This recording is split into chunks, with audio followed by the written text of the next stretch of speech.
आज हम देख रहे हैं केंद्रीय प्रवृत्ति की माप। पिछली कक्षाओं में आपने आंकड़ों के बारे में अच्छी तरह अध्ययन किया था।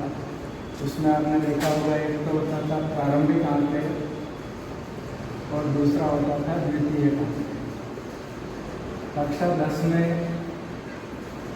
हम क्या देखते हैं कि इन आंकड़ों की हमको तुलना करनी है। आंकड़ों की तुलना करने के लिए क्या होना चाहिए? कोई न कोई एक केंद्रीय माप होना चाहिए। यदि हमारे पास दो तरह के आंकड़े हैं ए और बी, इनकी हमको तुलना करनी है, तो यदि हमारे पास इस आंकड़ों का एक कोई केंद्रीय मान हो और इन आंकड़ों का भी एक कोई केंद्रीय मान हो, तो हम इन दोनों आंकड़ों की आसानी से तुलना कर सकते हैं। तो ये जो केंद्रीय मान हम देख रहे हैं तुलना करने के लिए आवश्यक है, वो केंद्रीय माप क्या हो सकता है, इसके बारे में हम आज अध्ययन करेंगे। केंद्रीय माप दो तरह के होते हैं, एक तो होता है गणितीय माप और दूसरा होता है स्थिति माप। गणितीय माप के अंदर होता है समांतर माध्य, गुणोत्तर माध्य और हरात्मक माध्य। और स्थिति जो आंकड़े हैं उसके अंदर होता है एक तो माध्य और एक होता है बहुलक। आपकी जो कक्षा 10 की गणित का सिलेबस है उसके अंदर आपको गणितीय जो माध्य है उसके अंदर समांतर माध्य का अध्ययन करना है और स्थिति माध्य में माध्यक और बहुलक दोनों का अध्ययन करना है। आज पहले दिन हम समांतर माध्य का अध्ययन करेंगे कि समांतर माध्य कैसे ज्ञात किया जाए। समांतर माध्य का मतलब होता है अरिथमेटिक मीन। इसको आप अपनी भाषा में औसत भी कह सकते हैं। पिछली कक्षाओं में आपने पढ़ा होगा कि औसत का मतलब होता है बहुत सारी अपने पास राशियाँ होती है, तो राशियों का योग बटे राशियों की संख्या। ये औसत आप बहुत बार पढ़ चुके हैं। उसी औसत का दूसरा नाम है समांतर माध्य। तो इस समांतर माध्य में आप जैसे सबसे पहली स्टेज है, आप तुलना करें, एक उदाहरण लें अपने मन में कि एक कक्षा के 5 विद्यार्थी, इस कक्षा के 5 विद्यार्थी जिनका एक टेस्ट हमने लिया गया, 5 विद्यार्थियों का किसी भी विषय का, गणित विषय का टेस्ट लिया, 10 अंक का टेस्ट था। पहले विद्यार्थी ने 7 अंक प्राप्त किए, दूसरे विद्यार्थी ने 9 अंक प्राप्त किए, तीसरे विद्यार्थी ने 3 अंक प्राप्त किए, चौथे विद्यार्थी ने 4 अंक प्राप्त किए और 5वें विद्यार्थी ने 5 अंक प्राप्त किए। ये सबसे सिंपल उदाहरण है। यदि इसका हमको समांतर माध्य ज्ञात करना है तो हम क्या करेंगे कि ये जो राशियों का योग बटे राशियों की संख्या, इसको आप समांतर माध्य को हम गणित की भाषा में कहते हैं x बार। तो x बार बराबर सिग्मा x बटे n। सिग्मा एक ग्रीक वर्ड है। सिग्मा जहाँ पर भी आ जाता है, सिग्मा का आप अर्थ ये समझिए, जहाँ पर भी सिग्मा आ रहा है इसका मतलब सिग्मा मीन्स आपको योग ज्ञात करना। तो सिग्मा x बटे n यानी जो हमारा पांचों बच्चों के अंक हैं उन सबको योग करने में सिग्मा x हो गया, यानी 7 + 9 + 3 + 4 + 5 और बटे n यानी जो हमारे 5 विद्यार्थी हैं तो बटे 5 करेंगे। यानी इन पांचों संख्याओं को अपन ने योग कर लिया। 9 × 3 = 12, 21, 28 बटे 5। 28 में 5 का हम भाग लगाने देंगे तो 5.6, यानी इन पांचों विद्यार्थियों का समांतर माध्य 5.6 अंक आया। तो 5.6 अंक इनका समांतर माध्य आया। ये सबसे साधारण उदाहरण है समांतर माध्य ज्ञात करना। अब दूसरा हम टाइप देखें कि पहले टाइप में हमने देखा कि एक कक्षा के 5 विद्यार्थियों का हमने टेस्ट लिया और 10 नंबर का हमने टेस्ट लिया। उन पांचों विद्यार्थियों के अंकों को जोड़ दिया और 5 का भाग लगा दिया। ये हमारा समांतर माध्य आ गया था 5.6। अब इससे सेकंड स्टेज पर हम जाते हैं कि अब कक्षा अपनी बड़ी हो गई और विद्यार्थी भी ज़्यादा हो गए। यानी अब हमने पहले 5 ही विद्यार्थियों का टेस्ट लिया था, अब आप सपोज करें कि उस कक्षा में 20 विद्यार्थी हैं। उन 20 विद्यार्थियों का हमने गणित विषय का टेस्ट लिया। अगर अपन पहली विधि से समांतर माध्य ज्ञात करें तो क्या होगा कि आपको सिग्मा एक्स अपॉन एन, इसके अंदर सिग्मा एक्स के लिए आपको कितनी बार जोड़ना पड़ेगा? 20 विद्यार्थी हैं तो 20 बार आपको plus plus plus plus plus करके 20 बार लिखना पड़ेगा बटे 20।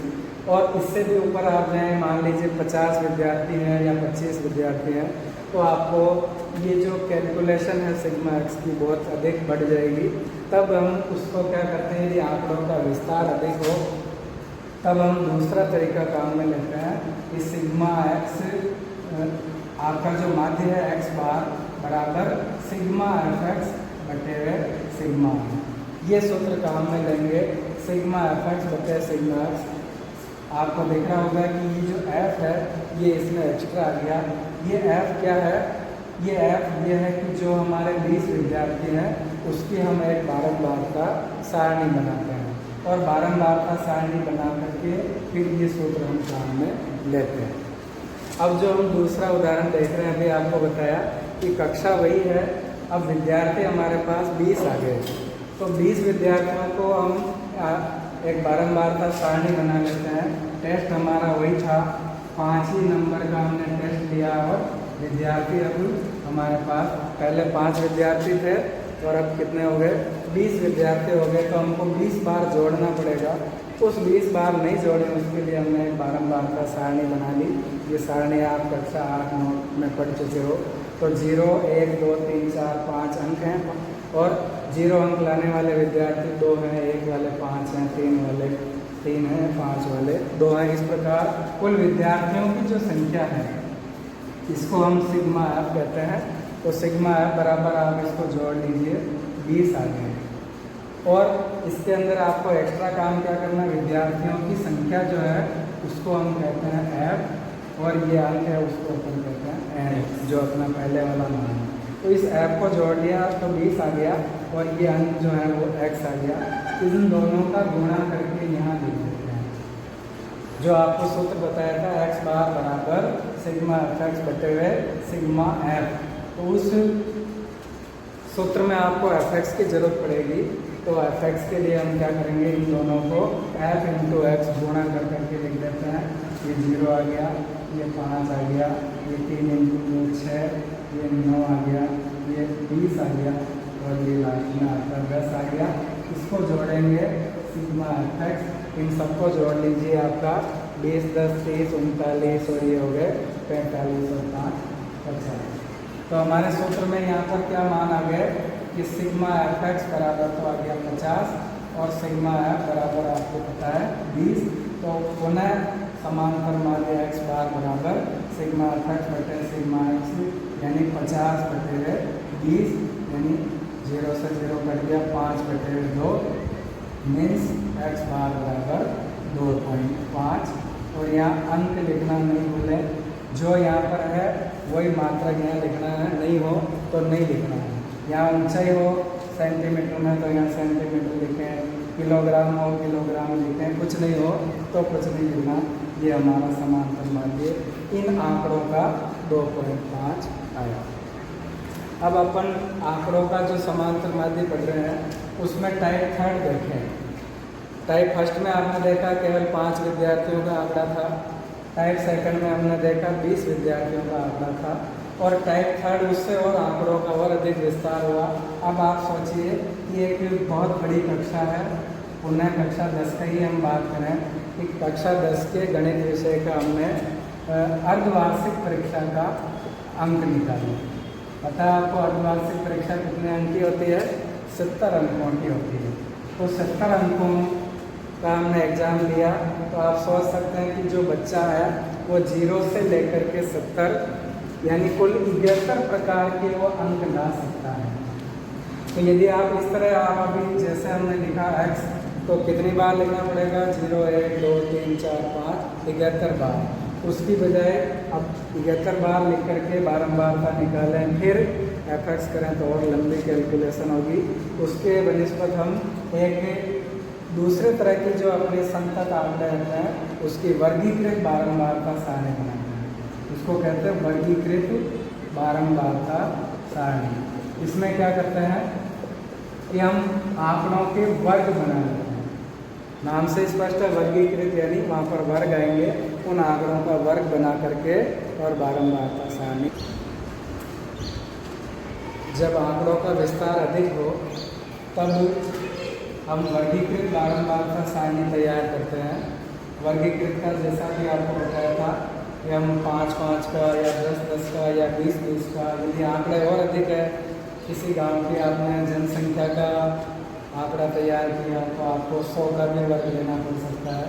कहीं छोटा वर्ग लेना हो तो 5 का भी। वो आंकड़ों के आधार पर आप तय करेंगे कि वर्ग कितना लेना। यह हमने 70 अंकों का टेस्ट लिया था तो उसको 10-10 अंकों का एक वर्ग बना दिया, 0 से 10, 10 से 20, इस तरह 60 से 70। और जो विद्यार्थी अंक प्राप्त करके आए, ये 7 विद्यार्थी का मतलब ये है कि जिन विद्यार्थियों ने 0 से लेकर के 10 के बीच में कोई भी अंक प्राप्त किया उनकी संख्या 7 है, और 10 से 20 के बीच में अंक प्राप्त किया उनकी संख्या 10 है। इस प्रकार सारणी हमने तैयार करी। 40 से 50 वालों की 15 है, 60 से 70 वालों की संख्या 8 है, और कुल मिलाकर इन सबको जोड़ दिया तो 85 बच्चों की जो कक्षा 10 थी उन 85 बच्चों का हमने 70 अंकों का टेस्ट लिया और ये सारणी हमने तैयार कर ली। आपके मन में प्रश्न आ सकता है कि 0 से 10 वाले की संख्या 7 है, 10 से 20 की 10 है, तो जिस बच्चे के 10 अंक आए वो कहाँ जाएगा? तो सीधा सा आपको ये देखना कि अगर संतत बारंबारता सारणी है 0 से 10, 10 से 20, तो जो बच्चा 10 अंक लेकर के आया वो द्वितीय वर्ग में जाएगा, जो बच्चा 30 अंक लेकर के आया वो चौथे वर्ग में जाएगा, और अंतिम वर्ग में 60 से 70 है तो 70 अंक वाला भी इसमें आएगा। अब इन जो वर्ग है उनका हमने मध्य मान निकाला। मध्य मान जो है उसको हम x कहते हैं। ये कैसे ज्ञात किया जाता है कि मध्य मान बराबर जो निम्न सीमा प्लस उच्च सीमा और बटेरे 2 कर दो। जो वर्ग है निम्न सीमा 0, उच्च सीमा 10, यानी 0 प्लस 10 बराबर 10। 10 का हमने आधा कर दिया यानी 5 आ गया। इसी प्रकार निम्न और उच्च 10 और 20 को 30, 30 को आधा कर दिया 15, फिर 30 और 20 50 का आधा 25। अब आपको पता चल गया कि 5, 15, 25, 10-10 का अंतर है, तो आप बिना जोड़े आप लिख सकते हैं कि 15, 25, 35, 45, 55, 65। अंतिम इस सारणी का कार्य है f इंटू एक्स। आपके पास ये f है बारंबारताएं और ये x है मध्य मान। वहाँ पहली वाली सारणी में x जो था वो विचर का मान था, यहाँ पर x है वो मध्य मान है, ये ध्यान रखें। और मध्य मान को बारंबारता से गुणा करके f(x) की सारणी में आप लिख दीजिए 7 इंटू 5 35, 10 इंटू 15 150। इसी तरह से गुणा करते हुए सबका गुणा करके लिख दो, और इस जो कॉलम f(x) का योग करेंगे तो वो सिग्मा f(x) हो जाएगा। सिग्मा f(x) इन सब का हमने योग किया 3065 आया। इस मध्य मान का योग करने की आपको कोई आवश्यकता नहीं, क्योंकि सूत्र में कहीं पर भी काम नहीं आएगा। और जो विद्यार्थियों की संख्या यानी इसको हम बारंबारता कहेंगे, तो बारंबारताओं का योग यानी f का योग सिग्मा f लिखेंगे, और ये बारंबारताओं का योग अपना यहाँ पर 85 आया। ये आपके सारणी तैयार हो गई। बोर्ड परीक्षा में हर वर्ष लगभग ये प्रश्न रिपीट होता है। प्रश्न बदल सकता है लेकिन आंकड़े बदल सकते हैं, तरीका वही रहेगा।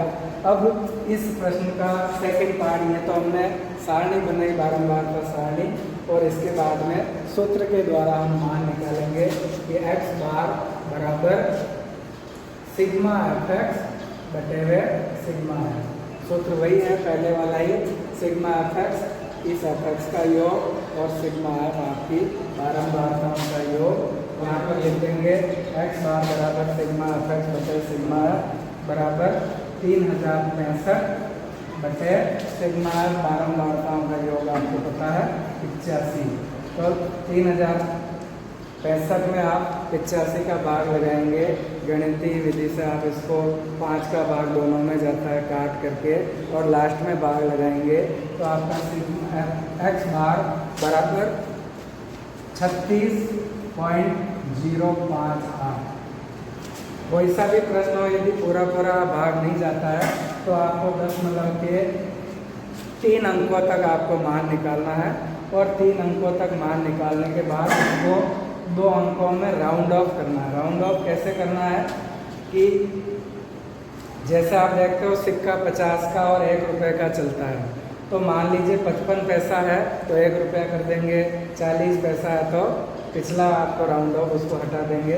तो आप तीसरा अंक देखें, ये यदि 5, 6, 7, 8, 9 हो तो इसको 1 अंक बढ़ाना है, और यदि 0, 1, 2, 3, 4 तक हो तो इसको ये का ही रखना। तो आप क्या देख रहे हैं, इसका निकटतम मान होगा 36.06 अंक। ये आपका समांतर माध्य आया। इस 70 अंकों की हमने परीक्षा ली थी और 85 बच्चों की परीक्षा ली, और वर्गीकृत बारंबारता सारणी बना करके हमने समांतर माध्य ज्ञात किया। आप ये भी ध्यान रखें कि जो आपका समांतर माध्य आएगा, जितने अंकों की आपने परीक्षा ली है उससे अधिक यहाँ पर नहीं आना चाहिए, उसके बीच बीच में कोई सा भी मान आ सकता है। अब समांतर माध्य का टाइप 4 और अंतिम टाइप है। कभी कभी आपने पिछली कक्षाओं के बोर्ड के प्रश्न पत्र देखे होंगे, तो वहाँ लिखा रहता है कि कल्पित माध्य मानते हुए समांतर माध्य ज्ञात कीजिए। तो जब आपको कल्पित माध्य मानते हुए समांतर माध्य ज्ञात करना हो, तब आपका प्रोसीजर वही रहेगा। थोड़ा 2 स्टेप्स का अंतर आता है कि आपका वर्ग आप बना लेंगे या परीक्षा में दिया रहता है, सवाल संख्या दी रहती है, मध्य मान आपको ज्ञात करना है। अभी पहले किया था पिछले सवाल में वैसे ही, और ये स्टेप इसमें एक्स्ट्रा है कि माध्य से विचलन। आपने माध्य मान रखा ऊपर, कल्पित माध्य a बराबर 35। कल्पित माध्य कहाँ मानना है, इस मध्य मान वाली सीरीज में मानना है। लगभग जो बीच में आ रहा हो उसको मान लो, आप वैसा भी मान सकते हो, उस पर भी कोई फर्क नहीं पड़ता। हमने 35 मान लिया, तो माध्य से विचलन उसका सूत्र है d = x - a। तो माध्य से विचलन यानी x - a, x आपका 5 है, a आपका 35 है, 5 - 35 बराबर -30, 15 - 35 बराबर -20, 25 - 35 -10। इस तरह हर एक से x से घटा कर आपने d का मान ज्ञात कर लिया, और लास्ट वाले कॉलम में f × d। f आपकी बारंबारता पहले लिखी हुई है, उस 7 को इस d से गुणा करना है, माइनस से प्लस को गुणा करेंगे -210, इसी तरह 10 से 20 को करेंगे -200, और सभी कॉलम में आप गुणा करके सारणी तैयार कर लेंगे। अब अंतिम यहाँ कार्य होता है सिग्मा FD, यानी इस FD का योग कितना है। यह आपको विशेष ध्यान देने की आवश्यकता है कि यहाँ माइनस वाली संख्याओं को आप अलग जोड़ करके यहाँ लिख लें। इन तीनों का योग -540, और 0 को आप छोड़ दें अलग, और इन प्लस वाली का योग अलग लिख दें। इनका योग 630 प्लस का, माइनस वालों का योग -540। अब यहाँ पर जो संख्या ज़्यादा है, कहीं ये ज़्यादा हो सकती है, कहीं पर प्लस वाली ज़्यादा हो सकती है, उनको ज़्यादा में से कम घटा करके सिग्मा FD लिख दो, और चिन्ह वो चिन्ह लगाना है जो यहाँ पर ज़्यादा है। कौन ज़्यादा है, प्लस का 630 है, माइनस का 540 है, तो प्लस का अधिक हो गया 90, सिग्मा FD प्लस में आ रहा। कहीं पर ये अधिक हो तो यहाँ पर आपको सिग्मा FD बराबर -90 लिखना चाहिए। जो भी सवाल में आ रहा हो वैसे आप करें। अब आप देख रहे हैं सारणी हमारी तैयार हो गई। इसका सूत्र थोड़ा सा अलग है कि समांतर माध्य x बार बराबर a प्लस सिग्मा FD बटे सिग्मा f। यहाँ a आपको पता है, कल्पित माध्य माना था 35, सिग्मा FD आपने अभी ज्ञात करा था 90 आ रहा था, तो सिग्मा FD 90 हो गया, और सिग्मा f आपको पता बारंबारताओं का योग 85। तो x बार बराबर 35 प्लस 90 बटे 85। 5 से आपने अंश और हर को विभाजित कर दिया। 35 प्लस 18 बटे 17 हल किया, दोनों में भाग लगाया, 36.058 और पुनः आपने पहले राउंड ऑफ किया जैसे यहाँ करेंगे तो 36.06 अंक इस बारंबारता जो सारणी उसका माध्य आ गया। अभी आप देख रहे होंगे पिछली विधि में भी यही उत्तर आया था और इस विधि में भी यही उत्तर आया। इसका मतलब आप विधि कोई सी भी प्रयोग में लाएं उत्तर सदैव एक ही आएगा। ये हमारे समांतर माध्य का पहला जो टॉपिक है सांख्यिकी का वो समाप्त हुआ। इसमें आपने देखा होगा 4 तरह का हमने निकाला था और इन चारों तरीकों के अलावा कोई भी सवाल नहीं बनता है जो परीक्षा में कोई आए, तो आप इसका अधिक से अधिक प्रयास करें तो समांतर माध्य ज्ञात